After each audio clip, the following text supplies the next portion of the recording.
Dry fruits వేసుకొని పాయసం prepare చేయాలి అనుకుంటున్నానండి. సగ్గుబియ్యం నానబెట్టి ఒక 2 అవర్స్ పైన అయ్యింది, నానిపోయింది కూడాను. దాంతోపాటు డ్రై ఫ్రూట్స్ ఉంటే డ్రై ఫ్రూట్స్ కూడా నానబెట్టానండి, ఒక 4 రకాలు.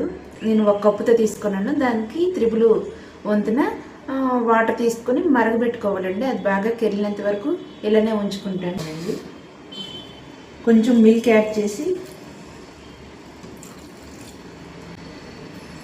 మిక్సీ చేసుకుంటాను. సగ్గుబియ్యాన్ని ఇందులో వేసుకుంటున్నాను. వేసుకొని వచ్చేస్తాను.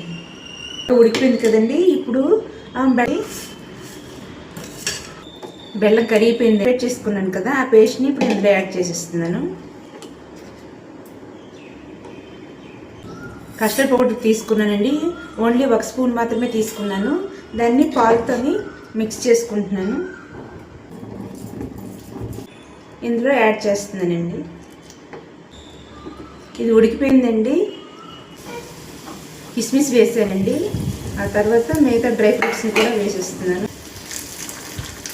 సగ్గుబియ్యం, డ్రై ఫ్రూట్స్ పాయసం రెడీ. మీద ఇలా కాకుండా కొంచెం చల్లగైన తర్వాత ఫ్రిడ్జ్లో పెట్టుకొని చల్లగా కూల్గా తాగితే చాలా బాగుంటుందండి.